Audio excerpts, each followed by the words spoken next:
Ya guys, benar. Saya ini pernah jadi muhibin. Dokternya luar biasa. Ketika mengawal Habib Bahar pada waktu itu kasus kekerasan, itu saya naik travel Pak Yai. Seragam lengkap seperti tentara mau jihad di Palestina. Oh, lengkap semua ya. Viral loh.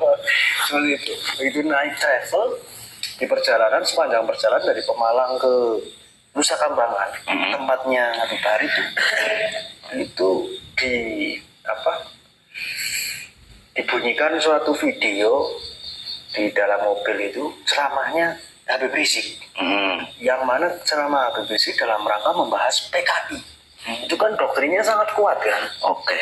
Dalam perjalanan kita, jadi kita tertancap bahwa kita ini akan membasmi PKI. Padahal tidak ada nyatanya siapa yang kita basmi. Itu hanya ceramah Habib Rizik yang diputar di dalam travel. Yang travel itu berarti semuanya anggota FPI semua? Anggota FPI yang mau berangkat ke Nusa Kambangan. Oke. Itu anggota FPI.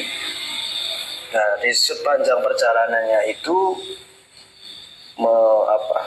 membunyikan YouTube yang membahas tentang PKI. Jadi kan terdoktrin seolah-olah gimana ya cara gampangannya mendramatisir sesuatu.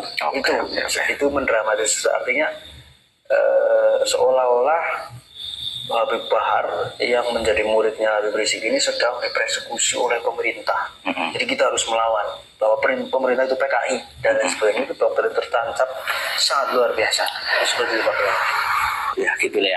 Pengalaman dari mantan anggota FPI yang doktrinnya memang sangat-sangat luar biasa. Ya mungkin teman-teman kita para muhibin ini mungkin ya ada beberapa orang yang mungkin masih eksis di FPI walaupun sekarang FPI itu bukan apa sekarang ya. Sekarang apa? Katanya sekarang Front Persaudaraan Islam. Iya, kalau dulu kan Front Pembela Islam ya dibubarkan. Nah sekarang menjadi Front Persaudaraan Islam itu kan. Ya.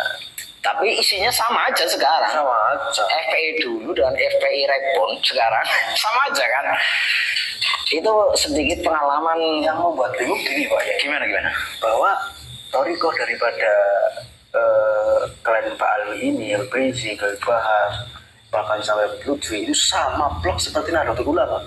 Perbedaannya hanya dia itu amar ma'ruf nahi munkar, membubarkan para peminum-peminum ya, membubarkan narkoba, kemaksiatan dan sebagainya. Tapi semua amal ya pada waktu itu sehingga saya kepincut itu kok sama seperti NU gitu loh.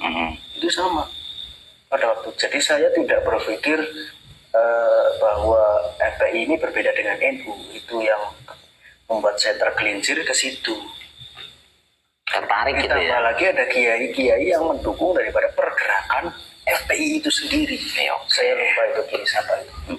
Jadi saya berpikiran positif kepada FPI. Dan juga ceramah Habib Rizik itu sangat meyakinkan loh Pak Kiai. Saya dengar itu. Saya kadang mendengar ceramah Habib Rizik pada waktu itu, termasuk Pilpres 2019. Itu sangat meyakinkan bagaimana orasinya, bagaimana hipnotisnya di atas panggung itu sangat luar biasa. Saya akui itu, dia orator lurung, saya akui. Benar. Betul. Apalagi ketika dia diundang di suatu universitas untuk membahas tentang PKI. Benar-benar luar biasa, dia gamblang membahas PKI. Hampir nyatanya yang PKI dia sendiri. Itu dia yang ngomong ya, bukan saya. Yang PKI dia sendiri. Oke. Beberapa sejarah ada yang menyebutkan bahwa DNA Aidit itu adalah klien Pak Ali. Saya ketawa di situ. Wah lagi sih PKI lu dengan jebul ya. Aduh, baru nyadar gitu kan. Ya kita bersantai kita tidak sepanang, kita tidak begitu serius, tapi ini adalah sebuah fakta nyata ya. Pengakuan langsung dari anggota FPI yang pernah bersama dengan Habib Bahar, mengawal langsung junjungan ya dulu. Kalau sekarang udah tobat, untung saja dia nggak sampai dipukulin sama Habib Bahar. Aduh, alhamdulillah. Ini harus bersyukur. Syukuran ini antum syukuran betul nih ya. Menurut saya menjadi garda terdepan yang melawan mereka semua sekarang. Berbalik arah, Pak Yai. Oh iya.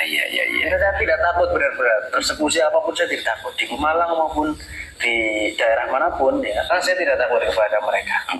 Karena memang mereka itu hanya minoritas belaka, hanya gembur-gembur di media sosial dan apa ya. Sebenarnya pengecut sebenarnya, kalau menurut saya Pengecutnya? Ya pengecutnya satu. Habibnya itu tidak pernah turun, memberikan komando saja. Betul.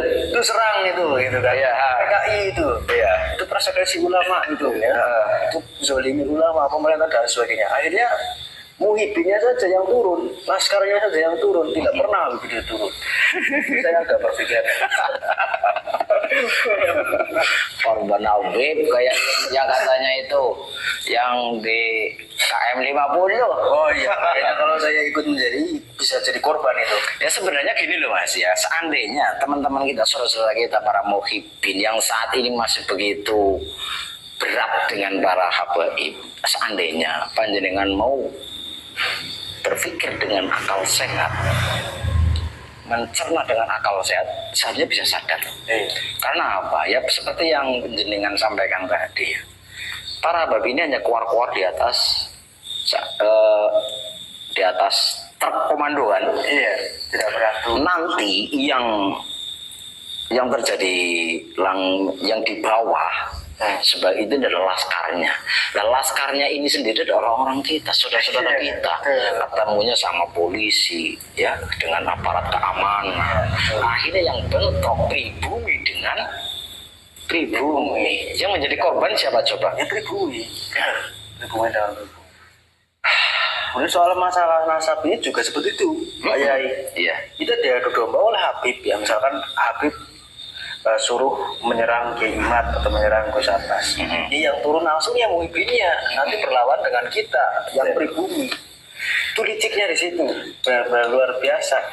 Ya mungkin Hanya keluar-keluar memberikan doktrin kesesatan terhadap Kiai Imad, penyimpangan terhadap Gus Abbas. Dia tidak turun sendiri. Itu perlu dilabeli Al-Ghidabrusi. Al-Ghidabrusi. iya oke. Ya.